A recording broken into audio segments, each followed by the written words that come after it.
ಪ್ರೀತಿಯ ಓದುಗ ಬಂಧುಗಳಿಗೆ ಈ ನಿಮ್ಮ ಶಿಲ್ಪ ಎಂ ಶಿವಪಾರು ಮಾಡುವ ನಮಸ್ಕಾರಗಳು.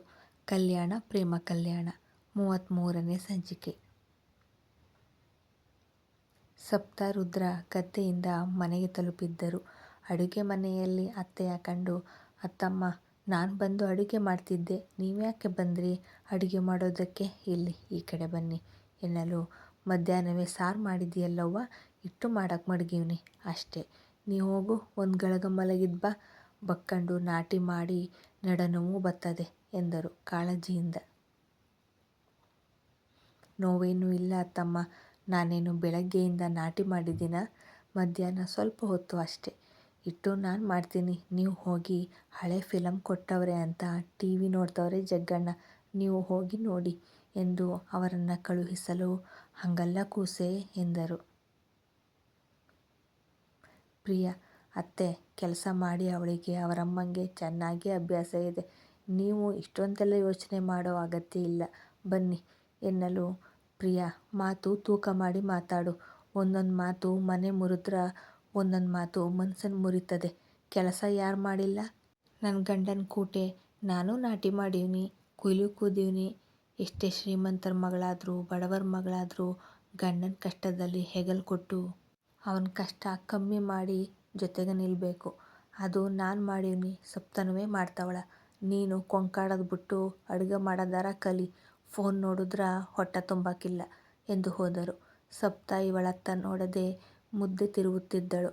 ಅತ್ತೆ ಸಾಧು ಅಂದರೆ ಎಷ್ಟು ಮಾತಾಡಿಬಿಟ್ರು, ಅವ್ರ ಜೊತೆ ಮಾತಾಡೋದೇ ತಪ್ಪು, ಇವಳು ಕೆಲಸ ಮಾಡಿ ಎಲ್ಲರನ್ನೂ ಬುಟ್ಟಿಗೆ ಹಾಕ್ಕೊಂಡಿದ್ದಾಳೆ ಎಂದು ತನ್ನ ಕೋಣೆಗೆ ನಡೆದಳು. ರುದ್ರನ ಕಿವಿಗೆ ಅವ್ವ ಮತ್ತು ಪ್ರಿಯ ಮಾತು ಬಿದ್ದಿತ್ತು. ಸಪ್ತಳತ್ತ ನೋಡಿದ. ಅವಳ ಪಾಡಿಗೆ ಅವಳು ಮುದ್ದೆ ಕಟ್ಟುತ್ತಿದ್ದಳು.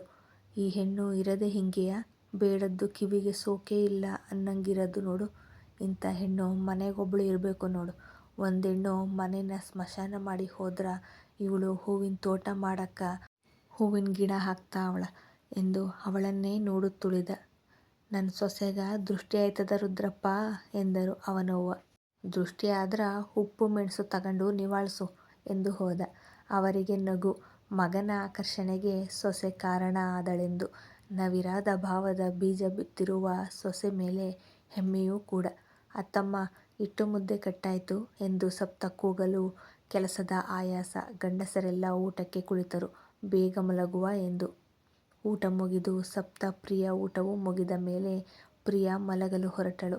ಭಾಗೀರಥಿ, ಪ್ರಿಯ ನಡಿ ಪಾತ್ರ ತೊಳೆದು ಮಲಗುವ, ನಾನು ನೀನು ಎನ್ನಲು ಪ್ರಿಯ ತುಟಿ ಉಬ್ಬಿಸಿದರೆ, ಸಪ್ತ, ಅತ್ತಮ್ಮ ನೀವು ಮಲಗಿ, ನಾನು ಪ್ರಿಯ ತೊಳೆದು ಬರ್ತೀವಿ ಎಂದು ನಡೆದಳು.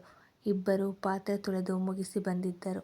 ಸಪ್ತ ಮಲಗಲು ಹೊರಟರೆ ಅವಳ ಮುಂದೆ ಹರಳೆಣ್ಣೆ ಬಟ್ಟಲು ಹಿಡಿದ ರುದ್ರ, ಇದ್ಯಾಕೆ ಎಂಬಂತೆ ನೋಡಲು, ಗದ್ದೆ ಒಳಗ ನೆಂದು ಹೋಗವಲ್ಲ ಕಾಲುಗಳು, ಎಣ್ಣೆ ಹಚ್ಚಿ ಮಲಗು, ಇಲ್ಲ ಜಿರ್ತ್ಕಂಡ್ಬಿಡ್ತಾವ ಎನ್ನಲು ತಲೆ ಆಡಿಸಿದಳು. ಅವ ಮಲಗಲು ಅವನ ಪಾದಕ್ಕೆ ಎಣ್ಣೆ ಹಚ್ಚಿದ್ದಳು. ಏನು ಮಾಡ್ತಿದ್ದಾಯಿ ಎಂದು ಎದ್ದು ಕುಳಿತ. ನೀವು ನಾಟಿ ಮಾಡಿದ್ರಲ್ಲ, ನಿಮ್ಮ ಕಾಲು ಜಿರ್ತ್ಕೋಬಾರ್ದು ಅಂತ ಎಣ್ಣೆ ಹಚ್ಚಿದೆ ಎಂದು ಪಾದ ಪೂರ ಎಣ್ಣೆ ಹಚ್ಚಿದ್ದಳು. ಅವನ ಕುಡಿ ಮೀಸೆ ಕೆಳಗೆ ಪುಟ್ಟ ನಗು ಮೂಡಿ ಮರೆಯಾಯ್ತು. ತನ್ನ ಪಾದಗಳಿಗೂ ಎಣ್ಣೆ ಹಚ್ಚಿ ಮಲಗಿದಳು. ಅಪರೂಪಕ್ಕೆ ಗದ್ದೆಗಿಳಿದು ಬಗ್ಗಿ ನಾಟಿ ಮಾಡಿದ ಹೆಣ್ಣಿಗೆ ಈಗ ಸೊಂಟದಲ್ಲಿ ನೋವು ಕಾಣಿಸಿಕೊಳ್ಳಲು, ನಿದ್ದೆ ಸುಳಿಯದೆ ಮಗ್ಗಲು ಬದಲಿಸಿ ಬದಲಿಸಿ ಮಲಗಲು ರುದ್ರನಿಗೆ ತಿಳಿದೋಯ್ತು, ಮೃದು ಹೆಣ್ಣಿಗೆ ನೋವು ಕಾಣಿಸಿಕೊಂಡಿದೆ ಎಂದು. ಅವಳ ತನ್ನತ್ತ ಒಂದೇ ಕ್ಷಣಕ್ಕೆ ಎಳೆದು ಭದ್ರವಾಗಿ ನಡು ಬಳಸಿದವ, ಒತ್ತಾರೆ ಬಿಸಿ ಬಿಸಿ ನೀರ್ನಾಗ ಸ್ನಾನ ಮಾಡು, ನೋವು ಕಡಿಮೆ ಆಯ್ತದ ಎಂದು ಅವಳ ನಡು ಭದ್ರವಾಗಿ ಬಳಸಿ ಎದೆಗಪ್ಪಿ ಮಲಗಿದರೆ, ಅವನ ಎದೆ ಬಡಿತದ ಜೋಲಿ ನೋವಿಗೆ ಮದ್ದಿನಂತ ಬಿಸಿ ಅಪ್ಪುಗೆ ಭದ್ರವಾಗಿ ಬಳಸಿದ ಇನಿಯನ ತೋಳು ಇನ್ನೇನು ಬೇಕು ನೆಮ್ಮದಿಯ ನಿದಿರೆಗೆ. ಗಳಿಗೆಯಲ್ಲೇ ನಿದ್ದೆಗೆ ಜಾರಿದಳು. ಅವಳ ಹಣೆ ಮೇಲೆ ಬೆಚ್ಚನೆ ಮುತ್ತೊಂದು ಸೇರಿಸಿ ನಿದ್ದೆಗೆ ಜಾರಿದ. ಲೋ ಕಾಳಿ, ಈ ಊರಿಗ್ಯಾಕ್ಲ ಕರ್ಕಂಡ್ ಬಂದೆ ಎಂದ ಮಾದನ ಭುಜ ಬಳಸಿದವ, ಈ ವರ್ಷ ಕುಸ್ತಿಗ ನಿಂಗ ಅದೇ ಸೋಮಪ್ಪನ ಆಜನ್ಮ ಶತ್ರು ನೀಲಯ್ಯನ ಮಗ ನಿಂಗಪ್ಪ ಹೆಸರು ಕೊಟ್ಟವನಂತೆ, ಅದುಕ್ಕ ಅವನ ಜೊತೆಲಿ ಒಸಿ ಕೈ ಬೆಚ್ಚಗೆ ಮಾಡ್ಕೊಳ್ಳವು ಅಂತ ಬಂದೀವ್ನಿ. ಓ ಬಂದಕಲ್ಲ ನಿಂಗ ಎಂದ. ನಿಂಗ ಬಂದವ ಏನ್ಲ ಕಾಳಿ, ಕೊನೆಗೂ ಬಂದ್ಯಾ, ಮುದ್ದ ಮುರಿದು ಸಾಕಾಗಿ ಎಂದು ಕಾಳಿ ಭುಜ ಬಳಸಿದ. ಅದ್ಬಿಡ್ಲ, ಕಸರತ್ತು ಜೋರಾಗಿ ಮಾಡಿದ್ಯೋ ಆ ರುದ್ರನ ಬಗ್ಗು ಬಡಿಯಾಕ ಎನ್ನಲು. ಕಸರತ್ತು ಯಾಕ್ಲ ಬೇಕು, ಅವನ ಮೇಲ ನಂಗಿರೋ ಕೋಪವೇ ಸಾಕುಕಲ ಅವನ ಬಗ್ಗಿ ಬಡಿದು ನಡ ಮುರಿಯಾಕ ಎಂದ ಮೀಸೆ ತೀಡಿ. ಅದು ದಿಟವೇ ಬಿಡ್ಲ, ಊರ್ನಾಗ ಹೀರೋಗಿರಿ ಮಾಡ್ಕೊಂಡು ಓಡಾಡ್ತಾನ, ನಡಿಯಕ್ಕೆ ಆಗ್ಬಾರ್ದು, ಹಂಗ ನಡ ಮುರಿಲ ಹೇಳ್ತೀನಿ ಎಂದ. ಬಾ ಟೀ ಕುಡಿಯಮ್ಮ ಎಂದು ಹೋಟೆಲ್ ಹೊಕ್ಕಿದ್ದರು ಮೂವರು. ಚಿಕ್ಕ ನಾನ್ ರೆಡಿ, ನೀನು ಬೇಗ ಬಾ ಎಂದು ಕೂಗಿದ್ದಳು. ರುದ್ರ ಹೊರಗೆ ಬರಲು ಸಪ್ತ ದೀಪು ಕೂದಲು ಬಾಚುತ್ತಿದ್ದಳು.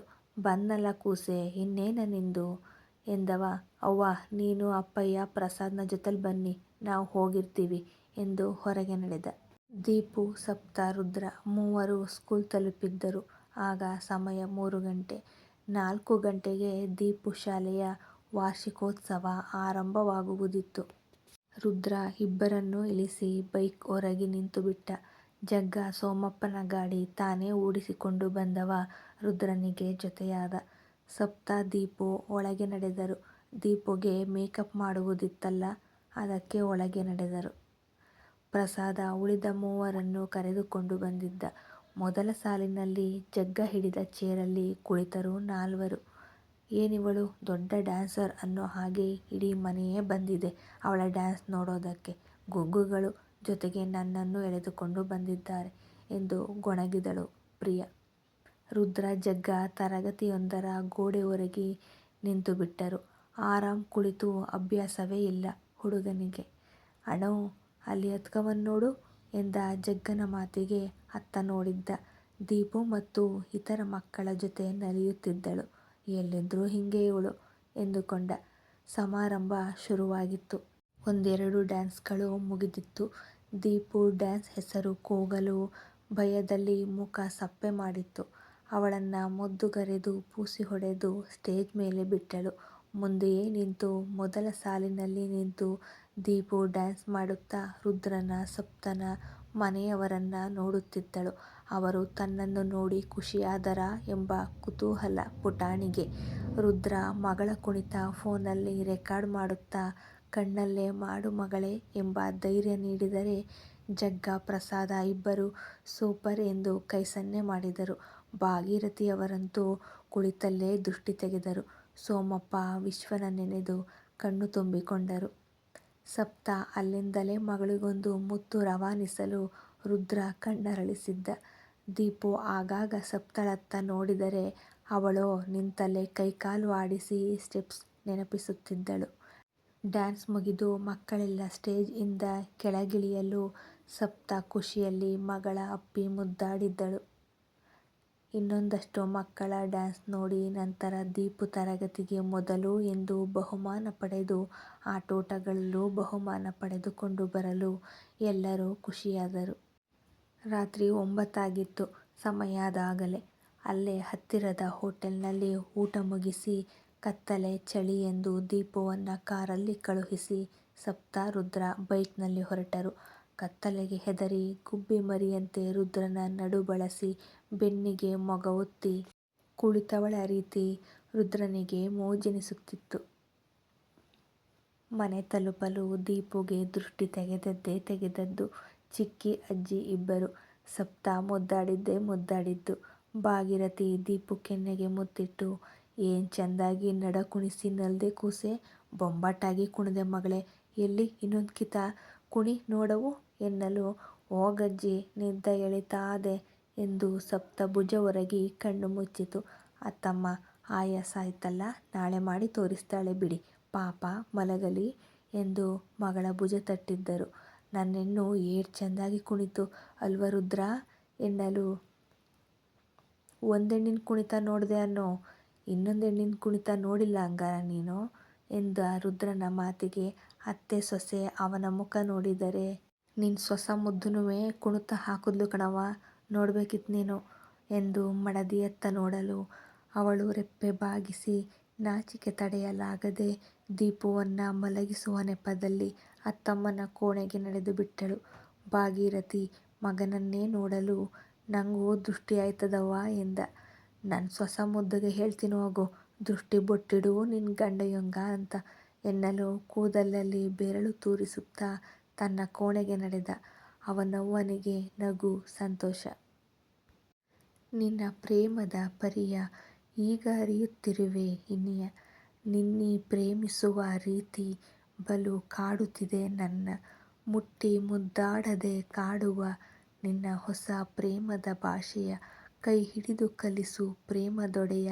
ಹೇಳು ಕಲಿಸುವೆಯ?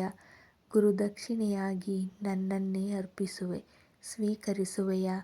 ಹೇಳು ನನ್ನ ಸ್ವೀಕರಿಸುವೆಯ?